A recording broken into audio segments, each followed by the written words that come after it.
In this video, we'll be looking at proteins as one of our biological molecules.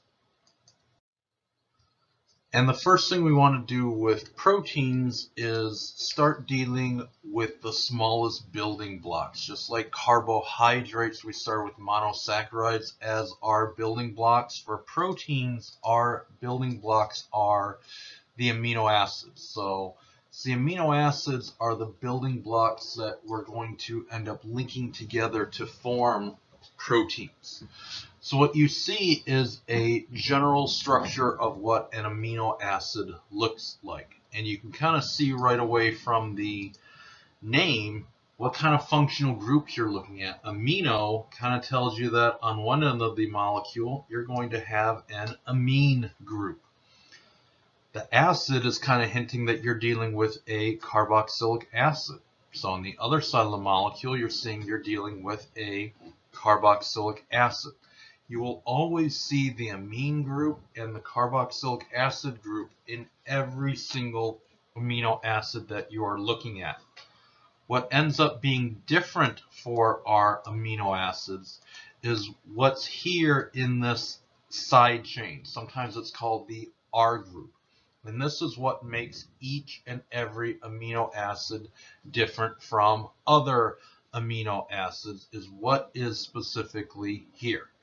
Now, in this drawing, in this rendition, you see the R group is down and the hydrogen is up. Sometimes you see it written the other way. Sometimes you'll see the R chain up and the hydrogen pointed down. Don't let that bother you. You always want to recognize what is that side chain, what is that R group in these amino acids.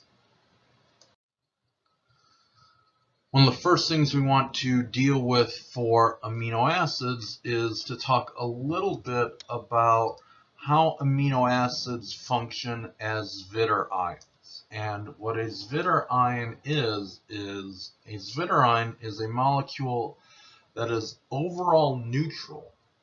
So it's an overall neutral molecule, but you have a distinct positive ion on one end of the molecule and a distinct negative ion on the other end of the molecule.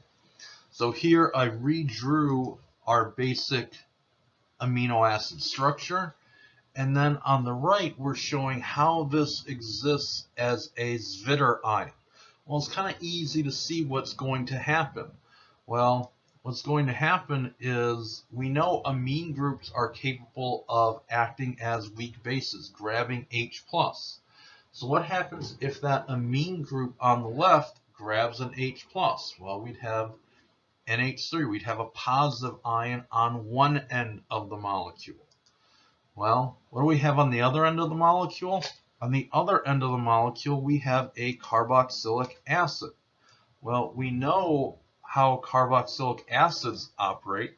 They're weak acids. They're capable of giving off an H+ ion. So if that carboxylic acid gives off an H+ ion, what will we have left? We'll have our negative oxygen ion. So here you can see we have a Vitter ion. Amino acids can exist as Vitter ions, where you have a positive ion on one end of the molecule and a negative ion on the other end of the molecule. One thing we want to be able to do with our amino acids is be able to classify them, be able to categorize them. And the way we classify amino acids is based upon their specific R groups. And we have 4 different categories that we're looking at, 4 different classifications. Now, it's important that we're only looking at the R group in this classification scheme. So our first type are the nonpolar amino acids. And for a nonpolar amino acid, in that R group, you're just looking at hydrogen or carbon chains being present. For polar amino acids, these are things that are going to contain something polar in the R group. So these could be alcohols, thiols, or amides in that R group. Our last 2 categories are acidic amino acids. These acidic amino acids will contain a carboxylic acid in their R group. Now you have to be careful. Every amino acid will have a carboxylic acid. That's not what we mean here. These acidic amino acids will have a carboxylic acid specifically in their R group, specifically in that side chain. We can also have basic amino acids, and basic amino acids will contain an amine in the R group. Again, you have to be very, very careful here. Every amino acid will have an amine group somewhere in the molecule. That's not what we mean when we say we have a basic amino acid. A basic amino acid will contain an amine specifically in that R group. Here we want to look at some examples of classifying. So we're going to look at these structures and then classify them based upon what's happening in that R group. So if we look at the one on the top left, what do we have? I'm circling the R group, so we're focused on that. That's the only thing we care about for this. So we look at what we circled for the R group, and we can see we have an OH group. We have an alcohol present in the R group. Well, that's going to make this one a polar amino acid because we have that polar OH present in that R group. We look over to the one on the top right. Again, I'm going to circle the R group. That's what's important for classifying these amino acids, is what is present in that R group. Well, here we can see that NH3. Well, what's that NH3 plus? Well, that came from an amine grabbing an H plus. So I have an amine present in this R group. Being I have an amine present in this R group, that's going to make this one a basic amino acid. If I look at the one on the bottom left now, so if I look at the one on the bottom left, again, I'm going to circle the R group because that's what's going to determine what type of amino acid it is. And we look at that R group, we see C double bond O, single bond O minus. Well, what is that? Well, that's a carboxylic acid that's lost its H plus. So what do I have in that R group? What do I have in that side chain? I have a carboxylic acid. So being I have a carboxylic acid, that's going to make this an acidic amino acid in that bottom left. Now if I look at the one in the bottom right, again we want to circle the R group. We want to circle that side chain. That's where our attention needs to be drawn to. And when we look at what we have there in that R group, there's nothing polar in there. All I have is carbon chains. I don't have an amine. I don't have a carboxylic acid. I don't have anything polar there. It's just carbon, just hydrogen. That's going to make this one a non-polar amino acid. So remember, when you're classifying these amino acids, the only place you're looking is what is present in that R group. What do you have happening in that side chain? What we want to do next is to look at how we can take individual amino acids and link them together to form peptides. Peptides are kind of the fancy name for proteins. So when we're looking at amino acids can get linked together because they have very complementary functional groups. You have an amine group on one side of the molecule and a carboxylic acid group on the other side of the molecule. We know that amines and carboxylic acids can be linked together to form amides. So when we think about this, we have two amino acids that we have present. And what we're going to do is we're going to form a bond between the carboxylic acid group of one and the amine of the other. That's the new connection that's going to be made. So our new bond, the new bond we're going to make are going to be amide bonds. We're going to see that it's amide bonds that end up forming our proteins. It's what's holding all of the amino acids together to form proteins. Remember, proteins can be hundreds, if not thousands, of amino acids linked together. All of those linkages between the amino acids are going to happen by forming these amide bonds.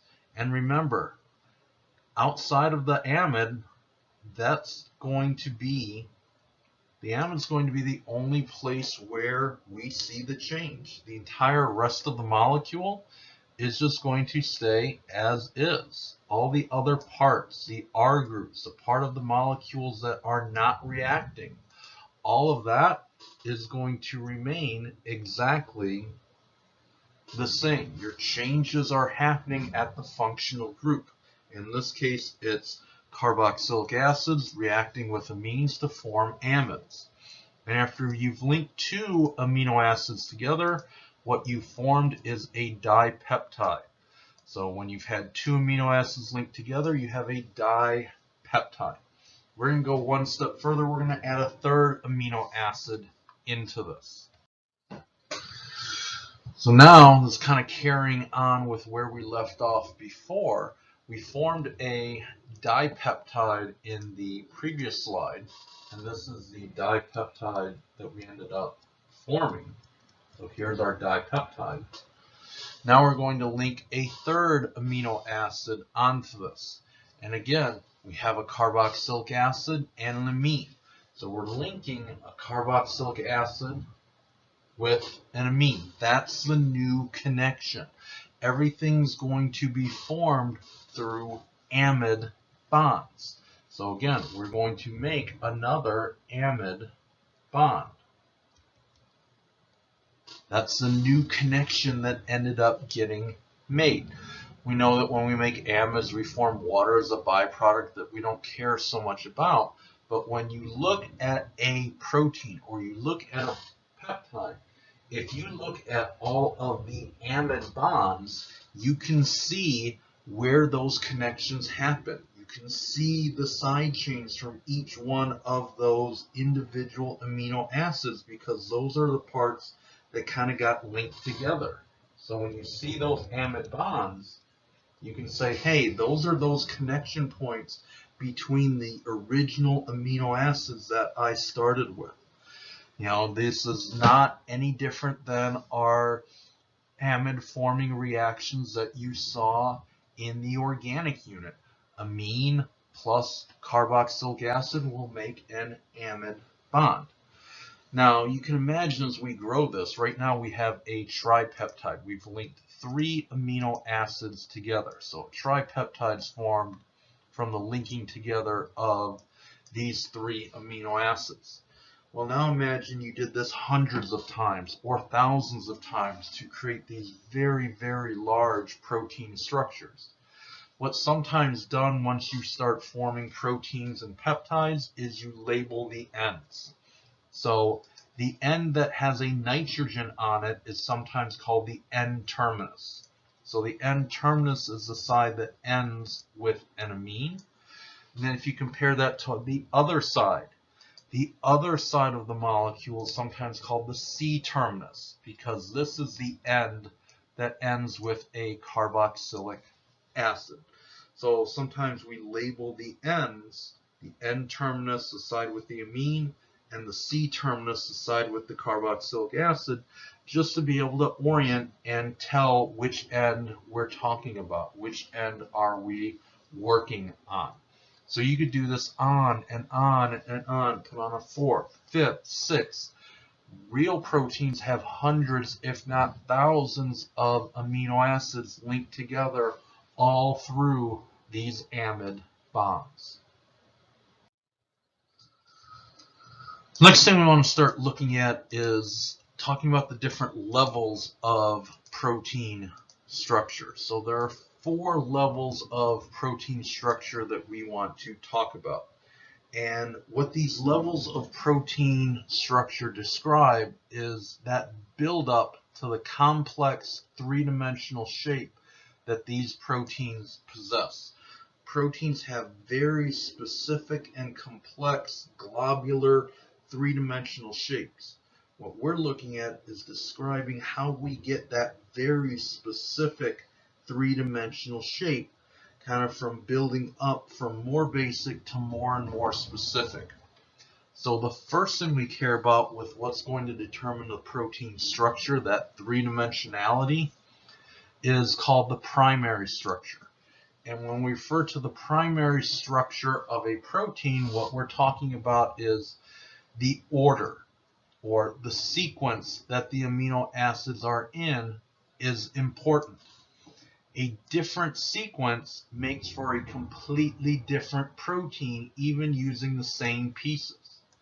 We can kind of see this the same way we do with letters or numbers. The sequence matters.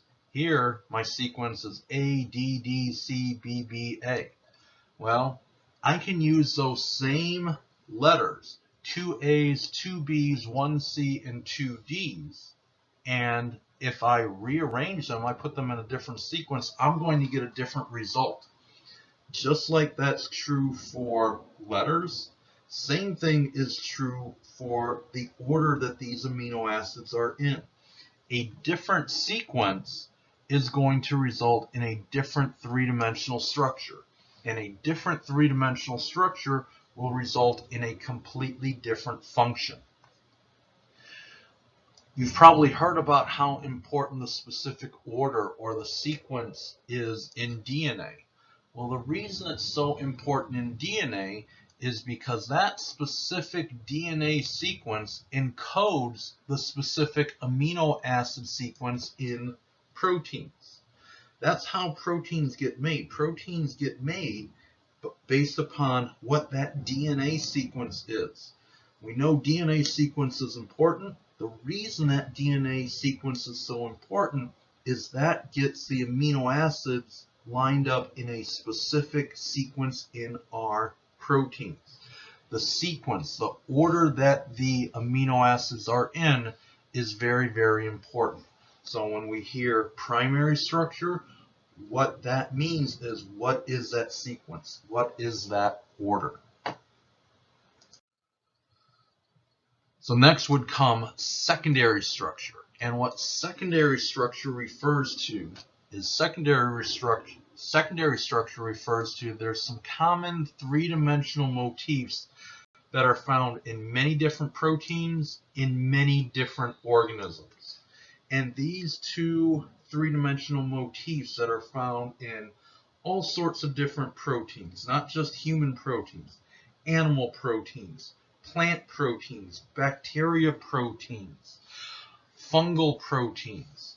You see these three-dimensional structures play out across many different proteins within an organism and in many different types of organism.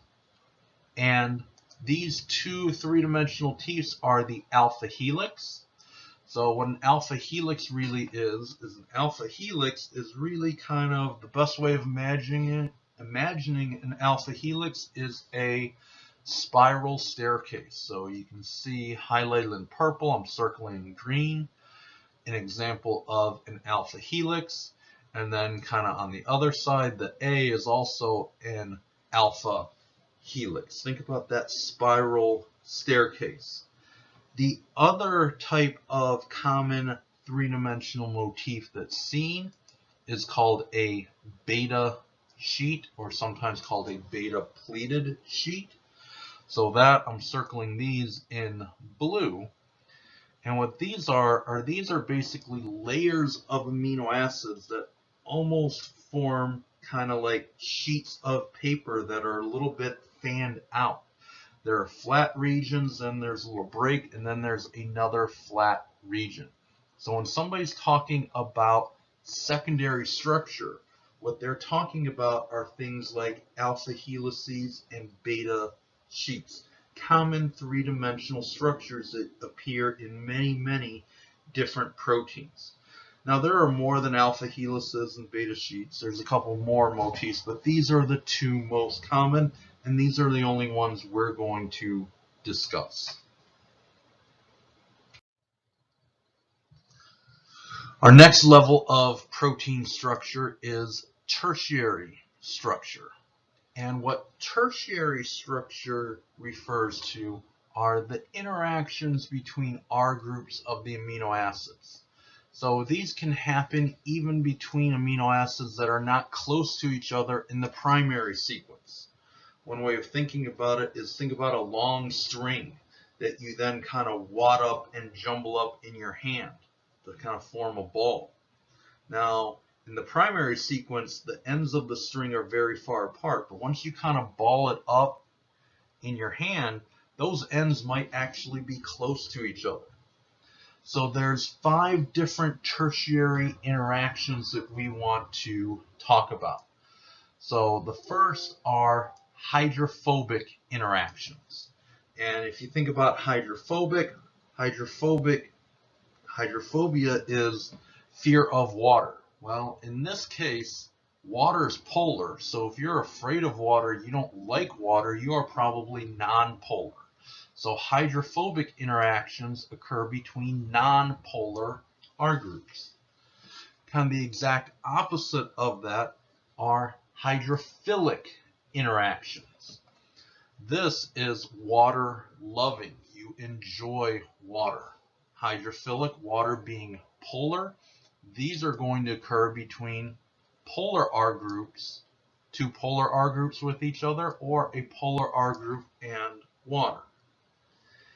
Another type of tertiary interaction is hydrogen bonding. And this isn't any different than the hydrogen bonding we have talked about previously. Hydrogen bonding is just a special type of hydrophilic interaction.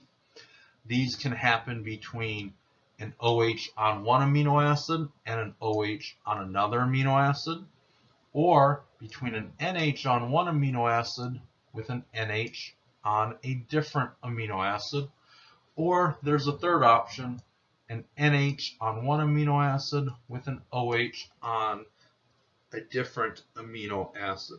So think back, this is nothing different than the hydrogen bonding we've talked about previously.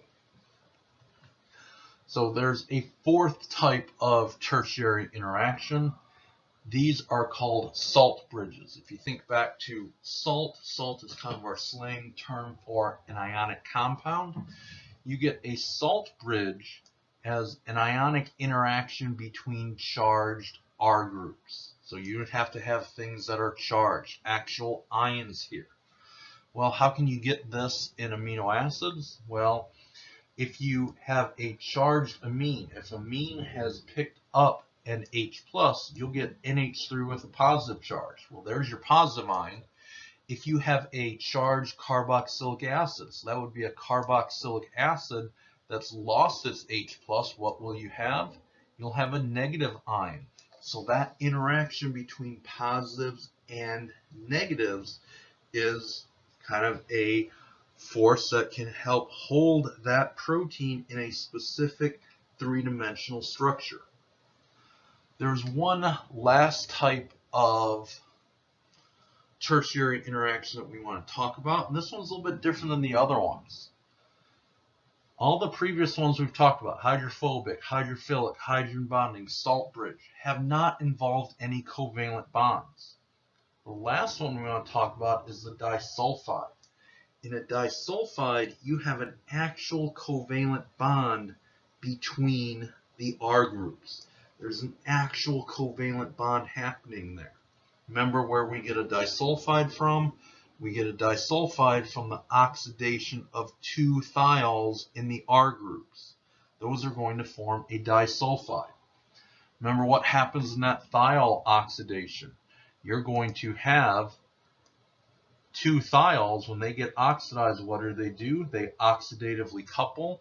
So we get a bond between the 2 sulfurs. This is a reaction that we've seen before.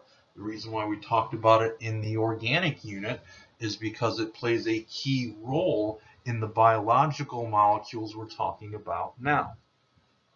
So when you look at all of these tertiary interactions, these are things that are giving that protein that specific complex globular shape. And we want to see how some of these actually happen. So here we kind of diagrammed some of them. Well, you can see we have an ionic bond here. Well, we didn't call it an ionic bond. We referred to it as a salt bridge. So let's just call it what it is. You can see a salt bridge here, an interaction between a positive ion and a negative ion. Well, that salt bridge is helping form that loop by bringing those together. We can also see we have a pocket here where we have some hydrophobic interactions. We have two non-polar R groups that are interacting, and that interaction is forming this pocket that's very, very non-polar. Some of our other tertiary interactions play a role here. Here we see a disulfide being formed through the oxidation of two thiols in the R groups. That's going to definitely hold and bring this polypeptide backbone into a very specific three-dimensional shape, a very specific 3D geometry, a very complex structure that's also very specific. Some of the other interactions that we looked at in the top right, you can see a hydrogen bond forming as well. So that's how these different tertiary interactions interact and cause the different three-dimensional shapes that you can actually see. It's these interactions that give you that very, very specific, complex three-dimensional structure.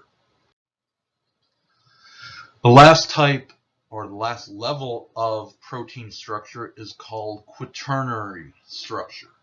And in a quaternary structure, this is from multiple subunits coming together. So these are interactions between two or more tertiary structures to form the biologically active protein. Not all proteins will have quaternary structures. Every protein will have primary, secondary, and tertiary, but not all of them will have this quaternary structure. For a protein to have quaternary structure, it has to be made of multiple different subunits. And the quaternary interaction, or the quaternary structures, how do those subunits interact with each other? So here you can see a diagram. There's 4 different subunits here. There's the dark blue subunit, the light blue subunit, the light green subunit, and the dark green subunit. Each one of those subunits has primary, secondary, and tertiary. When we talk about quaternary structure, it's how do these subunits interact together? How is that dark blue interacting with the light blue? How is the light blue interacting with the dark green? How do all of these various subunits come together? When you're looking at that, that's your quaternary structure. Last thing we want to talk about for our proteins are enzymes. So we've talked a little bit about catalysts in the organic unit when we talked about the hydrogenation reaction needing a catalyst to speed it up. Well, what enzymes are biological catalysts. They speed up reactions millions to billions of times faster than they would occur without the enzyme being present. It's not doubling the speed, it's not quadrupling the speed, millions to billions of times faster. Without enzymes, the chemical reactions needed to sustain life would not occur at a fast enough rate. You have to have enzymes in order to have life. Every second, every cell is doing numerous chemical reactions that have to continuously go at a very fast rate in order to sustain life. So without enzymes, these would not occur fast enough to sustain life. What makes enzymes so special and so unique is that they don't use extreme conditions to do it. So enzymes work without the need of extreme conditions. And if you think back to some of the reactions we've talked about, well, some of the reactions we've talked about We've needed extreme conditions. That's how we can operate in the laboratory. We can put extreme conditions in place. In the laboratory, we can use high concentration. We can deal with extreme pH, either really basic or really acidic. We can use very, very harsh reagents. We can use extremely high temperatures in order to speed up reactions in a regular laboratory setting. None of these things can happen inside of a living cell. You can't have super high concentrations inside of a living cell. Inside of a living cell, the concentrations are much, much lower, but reactions still have to happen at a fast rate. You can't have extreme pH in a living cell. pH has to be much more moderate. You can't have harsh reagents that will react with anything inside of a living cell because they're not just going to react the way you want them to, they're going to react with other things. You can't have high temperatures inside of a living cell in order to get the reactions going fast enough. So these things that you can do in a laboratory setting don't work inside of a cell. The enzymes have to operate on a different path. Enzymes don't need high concentration, can't have extreme pH, not harsh reagents, not high temperatures. Enzymes are able to do this because of their high degree of specificity. They do one thing and they do it incredibly well. Generally, an enzyme will only catalyze one specific reaction. That makes it highly selective and highly specific to that one reaction. Enzymes may only do one thing, but they do that one thing incredibly effectively. Enzymes work on something that's sometimes described as a lock and key model or a lock and key mechanism in order to describe that specificity. When we think about how enzymes work, the idea of that lock and key model is to get that specificity.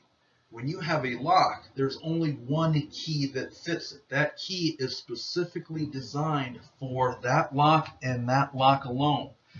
The key that starts your car is not the same key that will open up your front door. The key that opens up your front door is not the same key that opens up your door to your office or where you work. Keys and locks are very specific to each other. That's how enzymes kind of work. Enzymes work in that same way. They are highly, highly specific. So what happens is the molecule or molecules you are trying to react bond into the enzyme. The enzyme is that gray blob you see on the bottom. The substrate is the molecules you're reacting. So that substrate gets bonded to the enzyme. Then that bonding changes the shape slightly. So then you see this enzyme substrate complex. Then what happens is you actually get the chemistry happening on that substrate. Here, what we're doing is we're breaking the bond between the half oval and the triangle. So now we're breaking that bond. Then what happens? The enzyme is just releasing the products, and the enzyme can do all of this over and over again. Again, this is a cartoon level drawing. There's a lot more specifics in there. Functional group, polarity, size, all of those things matter more than just this cartoon drawing of size and shape. Size and shape is still important. What's not really shown in these cartoon level drawings, which is still as important, if not more important, is chemical functionality.